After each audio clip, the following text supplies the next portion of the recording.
International space ಸ್ಟೇಷನ್ಗೆ ಈಗಾಗಲೇ ಬಾಹ್ಯಾಕಾಶ ಗಗನಯಾತ್ರಿಗಳು ಹೋಗಿ ತಲುಪಿದ್ದಾರೆ. ಹೋಗಿ ಏನು ಮಾಡ್ತಾ ಇದ್ದಾರೆ? 4:30ಕ್ಕೆ ಇವತ್ತು ತಲುಪಬೇಕಾಗಿತ್ತು. 28 ನಿಮಿಷಗಳ ಮುಂಚಿತವಾಗಿಯೇ ಹೋಗಿ ತಲುಪಿದ್ದಾರೆ. ಅಲ್ಲಿದ್ದಂಥ ಗಗನಯಾನಿಗಳು ಅವರನ್ನು ಬರಮಾಡ್ಕೊಂಡಿದ್ದಾರೆ. ಹೇಗಿರುತ್ತೆ ಅಲ್ವಾ, ಮನೆಗೆ ಅತಿಥಿಗಳು ಬಂದಾಗ ಬರಮಾಡ್ಕೊಳ್ಳೋದು, ಹಾಗೇನೆ ಅಲ್ಲೂ ಕೂಡ ನಡೀತು. ಏನಾಯ್ತು ಅಲ್ಲಿ, ಯಾವ ರೀತಿಯಾಗಿ ಆಯಿತು, ಅವರೆಲ್ಲ ಒಂದು ವಿಡಿಯೋ ಕೂಡ ಮಾಡಿದ್ದಾರೆ.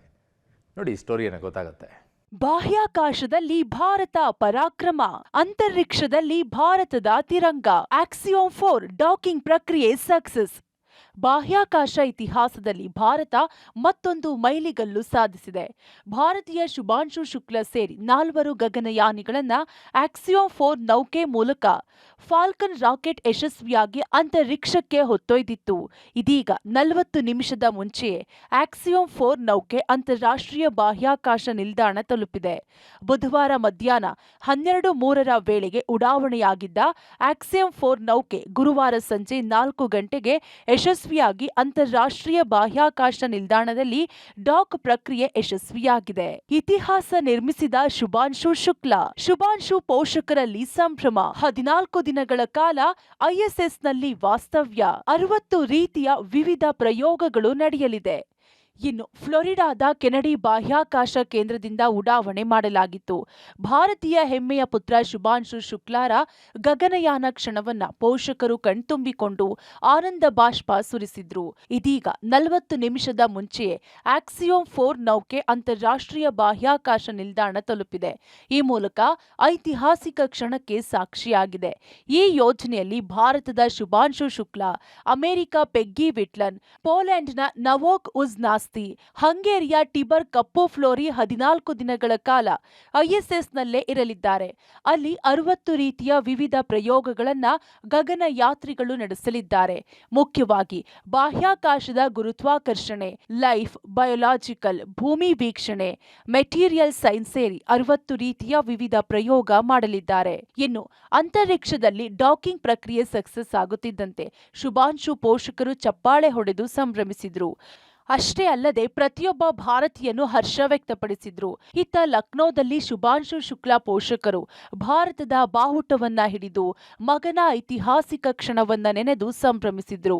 ಅಲ್ಲಿದ್ದ ಅಧಿಕಾರಿಗಳು ಕೂಡ ಶುಭಾಂಶು ಕಾರ್ಯವನ್ನ ಶ್ಲಾಘಿಸಿದ್ರು. 41 ವರ್ಷದ ಬಳಿಕ ಭಾರತದ ಗಗನಯಾತ್ರಿ ಶುಭಾಂಶು ಶುಕ್ಲಾ ಅಂತಾರಾಷ್ಟ್ರೀಯ ಬಾಹ್ಯಾಕಾಶ ಕೇಂದ್ರಕ್ಕೆ ಪ್ರಯಾಣ ಬೆಳೆಸಿದ್ದಾರೆ. ಈ ಮೂಲಕ ಬಾಹ್ಯಾಕಾಶವನ್ನ ತಲುಪಿದ 2ನೇ ಭಾರತೀಯ ಎಂಬ ಇತಿಹಾಸ ನಿರ್ಮಿಸಿದ್ದಾರೆ. 1984ರಲ್ಲಿ ಸೋವಿಯತ್ ಕಾರ್ಯಾಚರಣೆಯ ಭಾಗವಾಗಿ ವಿಂಗ್ ಕಮಾಂಡರ್ ರಾಕೇಶ್ ಶರ್ಮಾ ಬಾಹ್ಯಾಕಾಶ ಪ್ರಯಾಣ ಬೆಳೆಸಿದ್ರು. ಇದಾದ 4 ದಶಕಗಳ ನಂತರ ಗ್ರೂಪ್ ಕ್ಯಾಪ್ಟನ್ ಶುಕ್ಲಾ ಬಾಹ್ಯಾಕಾಶಕ್ಕೆ ಪ್ರಯಾಣಿಸಿರುವ 2ನೇ ಭಾರತೀಯ ಗಗನಯಾತ್ರಿಯಾಗಿದ್ದಾರೆ. ಬಾಹ್ಯಾಕಾಶದಿಂದ ಭಾರತೀಯನ ನಮಸ್ಕಾರ. ಇದೊಂದು ರೋಮಾಂಚನಕಾರಿ ಅನುಭವ. ಅಂತರಿಕ್ಷದಿಂದಲೇ ಶುಭಾಂಶು ಶುಕ್ಲಾ ಸಂದೇಶ. ಆಕ್ಸಿಯೋಮ್ 4 ಪ್ರಯಾಣದ ನಡುವೆ ಭಾರತೀಯ ಶುಭಾಂಶು ಶುಕ್ಲಾ ತಮ್ಮ ಅನುಭವವನ್ನ ಹಂಚಿಕೊಂಡಿದ್ದಾರೆ. ಡ್ರ್ಯಾಗನ್ ಬಾಹ್ಯಾಕಾಶ ನೌಕೆಯಲ್ಲಿ ಕೂತು ಮೊದಲ ಬಾರಿಗೆ ಮಾತನಾಡಿದ್ರು. ಬಾಹ್ಯಾಕಾಶದಿಂದಲೇ ನಮಸ್ಕಾರ ಎಂದಿದ್ದಾರೆ. ಇದೊಂದು ಅದ್ಭುತ ಅನುಭವ. ಲಾಂಚ್ ಪ್ಯಾಡ್ನಲ್ಲಿ ಕುಳಿತಾಗ ನಾನು ಯೋಚಿಸುತ್ತಿದ್ದದ್ದು ಮುಂದೆ ಹೋಗೋಣ ಎಂದಷ್ಟೇ. 30 ದಿನಗಳ ಕ್ವಾರಂಟೈನ್ ನಂತರ ನಾನು ಸಿದ್ಧನಾಗಿದ್ದೆ. ಗಗನಯಾನವೊಂದು ವರ್ಣಾತೀತ ಅದ್ಭುತ ಅನುಭವ ಎಂದಿದ್ದಾರೆ. और नमस्कार, एक छोटा सा संदेश मेरे सारे देशवासियों के लिए। कुछ ही देर कर 1 महीने क्वारंटीन में रहने के बाद कल हम लोग लॉन्च पैड 39 से लॉन्च हुए, जहां से पहली मून लैंडिंग, जहां से अपोलो 11 मिशन भी लॉन्च हुआ था। और इस समय स्पेस में बहुत ही ज़्यादा प्राउड फील कर रहा हूं।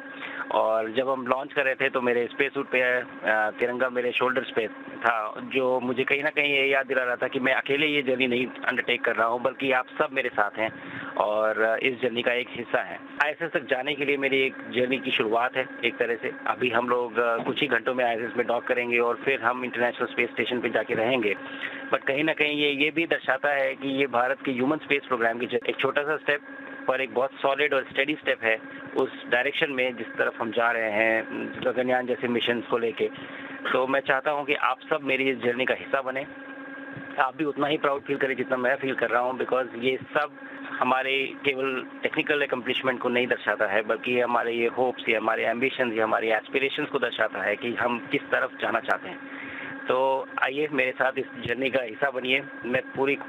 मेरी पूरी कोशिश रहेगी कि अगले 14 दिनों में मेरा जो मिशन एकम्प्लिशमेंट है, जो टास्क है, वो तो मैं अचीव करूं ही। एंड चलिए अगले 14 दिन को एक्साइटिंग बनाते हैं और साथ में स्पेस में रहते हैं। धन्यवाद।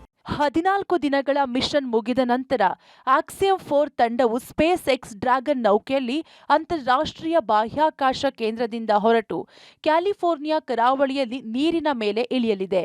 ಈ ಇಳಿಯುವಿಕೆಯನ್ನ ಸ್ಪೇಸ್ ಎಕ್ಸ್ ಮತ್ತು ನಾಸಾ ತಂಡಗಳು ಮೇಲ್ವಿಚಾರಣೆ ಮಾಡುತ್ತವೆ.